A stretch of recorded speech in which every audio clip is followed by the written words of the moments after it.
अस्सलाम वालेकुम dear students, आज मैं आपको क्लास 9 की बुक एक्सरसाइज 1.1 क्वेश्चन नंबर 3 समझाऊंगी। और सबसे पहले आप ये देख लें इस क्वेश्चन में हमें बताया क्या जा रहा है। Find the values of A B C and D which satisfy the matrix equation. अब हमें यहाँ पे बता रहे हैं हमारे पास ए बी सी और डी की वैल्यूज हमें दी गई हैं और अब एक दूसरे को सेटिस्फाई कर रही है। ये कैसे कर रही है सेटिस्फाई, अब हम लोगों ने ये देखना है। पहले हम लोग इसके ऊपर लिख देते हैं एज मैट्रिसेस और इक्वल, सो देयर कोरिस्पोंडिंग एलिमेंट्स और सेम। अब इधर हम लोगों ने यहाँ पे लिख दिया सारी मैट्रिसेस एक दूसरे के इक्वल हैं और ये सब एक दूसरे के एलिमेंट्स इनके सेम है। तो अब हम लोग इसको इक्वेशन बना के करते हैं। फर्स्ट इक्वेशन मैंने आपको बताया इक्वेशन किससे बनाते हैं। ये a प्लस सी इसके इक्वल आता है, a प्लस टू भी इसके इक्वल आता है। फर्स्ट वाला डिजिट इक्वल्स टू फर्स्ट वाला डिजिट के साथ आता है, सेकंड वाला डिजिट इक्वल टू सेकंड वाले डिजिट के साथ आता है। अब हम लोग स्टार्ट करते हैं। a plus C equal 0। अब हम लोग साथ इसको दे देते हैं इक्वेशन 1।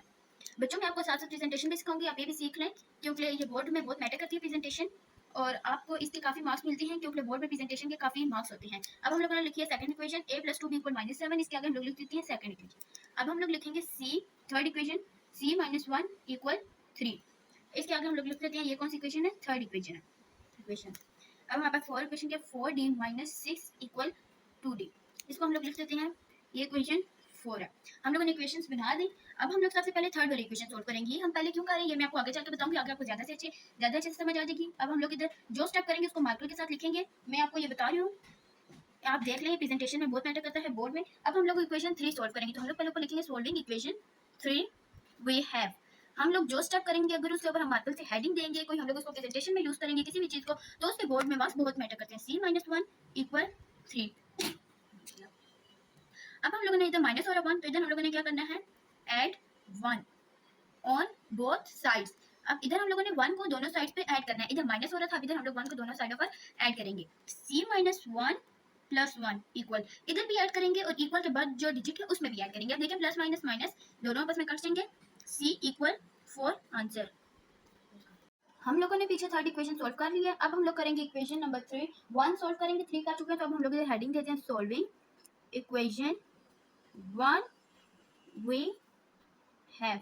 अब हम लोग 1 इक्वेशन सोल्व करने लगे। 1 इक्वेशन, तो हमारे पास 1 इक्वेशन क्या है, a plus C equal 0।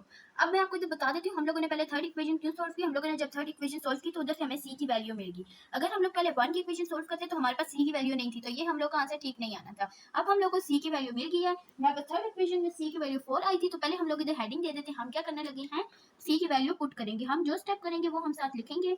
Marker से हेडिंग का बोर्ड में बहुत होता है, मैं खुद एक बोर्ड की टीचर हूँ, मैंने काफ़ी सारे पेपर्स चेक किए हैं, तो मुझे इस तरह के जिन बच्चों के पेपर थे मुझे बहुत अट्रैक्ट किया है जिनने ऊपर मार्कर से हेडिंग दी थी। तो अब हम लोग इधर लिखते हैं by putting the value of C. अब पुटिंग द वैल्यू ऑफ हम लोगों ने सी करनी है। हमारे पास सी की वैल्यू क्या आई थी, 4। थर्ड इक्वेशन में हमारे पास सी की वैल्यू आ गई थी 4, तो इधर हम लोग लिख लेंगे a प्लस 4 इक्वल 0। सी की जगह हम 4 लिखेंगे, 4 की वैल्यू। अब हम लोग इधर क्या करेंगे, इधर 4 ऐड हो रहा है, आगे हम लोग जाके इसको माइनस करेंगे, तो हम लोग लिखेंगे subtracting 4 on both sides. Subtracting 4 on both sides. 4 को हम माइनस करेंगे दोनों साइडों पर, a प्लस 4 माइनस 4, इधर माइनस करेंगे, इक्वल के बाद जो होगा उधर भी माइनस करेंगे, प्लस माइनस माइनस, 0 में से जो भी डिजिट जाता है जो आगे होता है वही होता है, तो हमारा a का आंसर क्या आ जाएगा, a इक्वल -4 आंसर। हमारी इक्वेशन 1 भी सोल्व हो गई है। अब हम लोग करेंगे इक्वेशन 2 सोल्व। आपको उम्मीद करती हूँ समझ आ गई होगी हम लोगों ने क्यों पहले 3 की और अब 1 क्यों की है। हम लोगों ने इसलिए की है बिकॉज कि हमारे पास सी की वैल्यू आ गई है। पहले अगर हम लोग 1 वाली करते तो हमारे पास सी की वैल्यू नहीं थी, जिसकी वजह से हमारा आंसर ठीक नहीं आना था। हम लोगों ने पहले 3 वाली की, उधर से हमें सी की वैल्यू मिली। अब हम लोगों ने सी को कर लिया, हमारे पास आ गया। अब हम लोग को ए की वैल्यू, फिर हम लोगों ने की इक्वेशन 1 सोल्व जिसमें हमें ए की वैल्यू मिल गई। अब हम लोग इधर करेंगे solve equation 2। Solve equation 2 we have.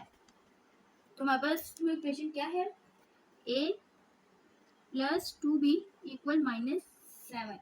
अब हमारे पास a की वैल्यू हमें यहाँ आ गई है, तो हम लोग यहाँ पहले लिखेंगे bye putting the value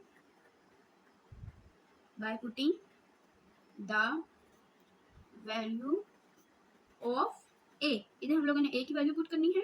a की वैल्यू हमारे पास क्या आई है, -4, तो इधर हम लोगों ने क्या लिखना है, अब a की जगह हम लोग लिखेंगे -4 प्लस 2b इक्वल -7। अब इधर हम लोगों को 4 माइनस हो रहा है तो आगे जाके हम इसको ऐड करेंगे, एडिंग 4 ऑन बोथ साइड्स। अब हम लोग 4 को दोनों साइड्स पर ऐड करेंगे।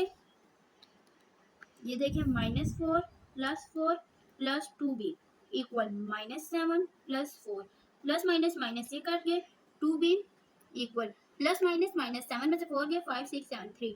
साइन हमेशा बड़ी वैल्यू का आता है, बड़ी वैल्यू के साथ क्या है माइनस, तो माइनस ही आएगा।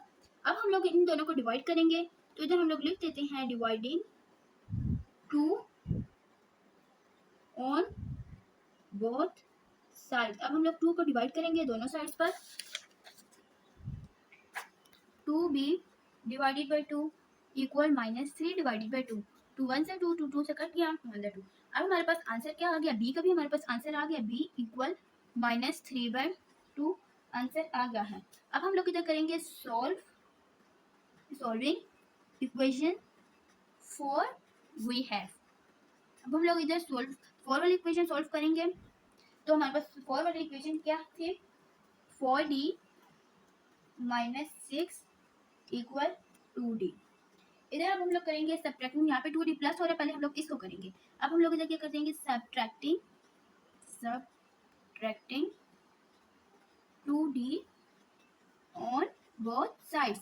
इधर हम लोग 2d को माइनस करेंगे दोनों साइडों पर, 4d। अब हम लोग इधर कर लेते हैं पहले क्योंकि dd से कट जाएगा, 4d minus 2d minus 6 equal 2d minus 2d। ये प्लस है, साथ साइन डालें ना डालें पता होना चाहिए, जिसके साथ कोई साइन नहीं होता उसके आगे प्लस होता है, प्लस माइनस माइनस ये दो कट गए, ठीक है। अब देखें 4d में से 2d गए, 2d माइनस 6, ठीक है। इधर हम लोग करेंगे अब एडिंग 6 ऑन बोथ साइड्स। अब हम लोग इधर 6 को ऐड करेंगे दोनों साइडों पर, 2d हमारे पास आ गया, 2d minus 6 plus 6 equal 0 plus 6। अब देखिए plus minus minus 2d equal 6 आ गया।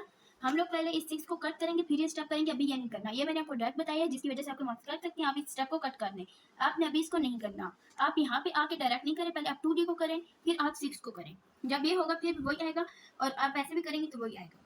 तो मैं इसलिए आपको बता रही हूँ आप डायरेक्ट ना कीजिएगा, बोर्ड में मार्क्स के स्टेप के भी मार्क्स होते हैं, स्टेप के ही तो मार्क्स होते हैं, आपको पता है जितना आप लेंथी स्टेप करेंगे उतने ही आपको मार्क्स मिलेंगे। अब हम लोग इन दोनों को डिवाइड करेंगे तो हम लोग लिख देते हैं डिवाइडिंग 2 ऑन बोथ साइड्स। अब हम लोग इधर 2 को डिवाइड करेंगे दोनों साइडों पर, तो इधर हमारे पास क्या है 2d divided by 2 equal 6 divided by 2, 2 1 से 2 2 3 से 6 2 2 से कट गया।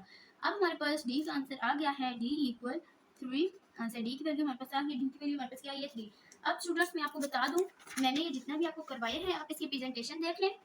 मैं खुद एक बोर्ड की टीचर हूँ जहाँ पर मैंने काफ़ी बच्चों को देखा, उन्हें प्रेजेंटेशन बहुत अच्छी की हुई थी। आप यहाँ से देख लें, जो आप स्टेप करें मैथ्स में वो आप उसके ऊपर लिख दिया करें। अब हम लोग ये कर रहे हैं, ये कर रहे हैं, मार्कर जब आप मार्कर यूज़ करते हैं पेपर में तो वो इतना अच्छा इम्पैक्ट पड़ता है कि मैं आपको बता नहीं सकती। अब मेरे पास अगर आप कोई पूरा क्वेश्चन भी गलत है ना तो आपको वो टीचर आपकी प्रेजेंटेशन के 2 मार्क्स जरूर देगा। अभी कल मैंने एक पेपर चेक किया है, वहाँ पर बच्चे ने सारा क्वेश्चन गलत किया था, लेकिन उसकी प्रेजेंटेशन इतनी अच्छी थी कि मैंने उसका 2 मार्क्स इस क्वेश्चन के दिए हैं। तो मैं भी आपको ये बता रही हूँ कि आप देख लें, ये प्रेजेंटेशन जो मैंने स्टेप किया है मैंने ऊपर लिखा है, फिर मैंने वो किया है, ठीक है। आपने क्या करना है, जो स्टेप होगा आप पहले ऊपर मार्कर से लिखेंगे, फिर आप उसके आंसर को भी मार्कर से लिखेंगे। और हम लोगों ने पहले इक्वेशन इसलिए सॉल्व किया, मैं आपको दोबारा बता रही हूँ आपको अच्छे से समझ आ जाए, क्योंकि लिए अगर हम लोगों ने पहले 1 करते 2 करते तो फिर हमारे पास पहले 1 करते तो c की वैल्यू नहीं थी। हम लोगों ने पहले इक्वेशन कौन सी सॉल्व की है, 3 सॉल्व की है। 3 जब हम लोगों ने सॉल्व की है तो 3 में हमें ये देखें c की वैल्यू मिल गई है 4। अब हम लोग को जब c की वैल्यू मिल गई है तो अब हम लोग 1 इक्वेशन को सॉल्व कर सकते हैं क्योंकि हमारे पास c की वैल्यू है।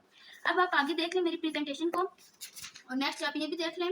और अगर उम्मीद करती हूँ आपको अगर आपको कुछ भी समझ नहीं आया तो आप मेरे से कमेंट बॉक्स में पूछ सकते हैं। उम्मीद करती हूँ आपको बहुत अच्छे से समझ आ गया होगा। अगर आपको कुछ भी समझ नहीं आया, किसी भी चीज़ में कंफ्यूजन है तो आप कमेंट बॉक्स में कमेंट करके मेरे से पूछ सकते हैं। मेरे चैनल को सब्सक्राइब करें, लाइक करें, शेयर करें ताकि सब लोग पढ़ सकें और अच्छे से मैथ समझ सकें।